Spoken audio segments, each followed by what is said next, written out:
दिल्ली बॉम्बस्फोटातील आरोपींनी 20 लाख रुपये जमा केल्याची माहिती आताची समोर आलेली आहे। डॉक्टर मुझम्मिल आणि डॉक्टर आदिल उमर आणि शाहीन यांनी स्फोटासाठी पैसे जमा केल्याची माहिती समोर येते। स्फोटकांसाठी 3 लाखांचे एनपीके खत खरेदी केल्याची देखील मोठी माहिती समोर आलेली आहे। उमर आणि मुझम्मिल मध्ये आर्थिक वादही झाला होता।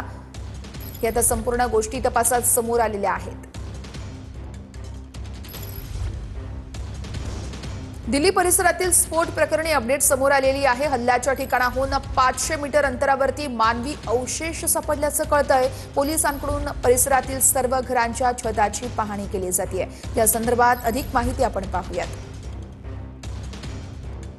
मेट्रो स्टेशन परिसरामध्ये झालेल्या स्फोटाची तपासणी जी आहे ती अजूनही सुरू आहे। 2-3 दिवसांच्या नंतरही अजूनही काही अवयव जे आहेत ते सापडत असताना आपल्याला बघायला मिळतात। मी सध्या मेट्रो स्टेशन परिसरापासून साधारणतः 200 मीटर अंतरावरती आहे। आपण बघू शकतो या ठिकाणी एक टॉयलेट आहे, ज्या बाथरूमच्या तिथे देखील एक मानवी हात काही वेळापूर्वी पोलिसांच्या निदर्शनात आलेला होता आणि तो हात काही वेळापूर्वी तपास यंत्रणांनी ताब्यात घेतलेला आहे। खरं तर जी i20 कार होती त्या कारमध्ये स्फोटकं ठेवलेली होती, तिचा स्फोट झाला, ती डॉक्टर उमर चालवत होता हे निष्पन्न झालेलं आहे खरं तर डीएनएच्या नमुन्यानंतर। त्यामुळे आता पुढचा तपास कसा होतो हे बघणं महत्त्वाचं असणार आहे। पण 200 ते 300 मीटर अंतरापर्यंत पडलेले तुकडे बघता स्फोटाची तीव्रता आपल्या लक्षात येऊ शकते। कॅमेरामन राकेश कुमार समी, प्रमोद जगताप, TV9 मराठी, नवी दिल्ली।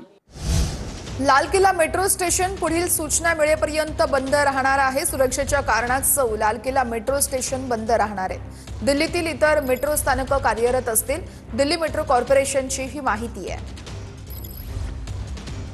अमरावतीमधून एक मोठी बातमी समोर येते। इस्लामिक इन्फॉर्मेशन सेंटर महाराष्ट्राचे फलक हा आता नवा वाद उफाळण्याची शक्यता त्यामुळे वर्तवली जाते। याआधी अमरावतीमध्ये लागले होते आय लव्ह मोहम्मदचे फलक आणि त्यानंतर आता हे नवे फलक लागल्यानं इथं वाद उफाळण्याची शक्यता वर्तवली जाते। पंचवटी चौकात IICचे फलक लागल्यानं खासदार अनिल बोंडे चांगलेच आक्रमक झाले। हैदराबादवरून ही संस्था चालवली जात असल्याची माहिती आहे। लग्न होत नाही, पत्नी मिळवून द्या, तुमचे उपकार विसरणार नाही। अकोल्यातील तरुणाचे थेट शरद पवार यांनाच पत्र आहे। ग्रामीण भागातील मुलांचं लग्नाचं वय झालं तरी मुलगी मिळत नसल्याची गंभीर समस्या त्यामुळे समोर आली आहे। मी शेतकरी वर्गातील आहे, आर्थिक परिस्थिती हलाखीची आहे, त्यामुळे कुणीही मुलगी देत नसल्याची पत्रातून व्यक्त करण्यात आलेली आहे। इथं खंत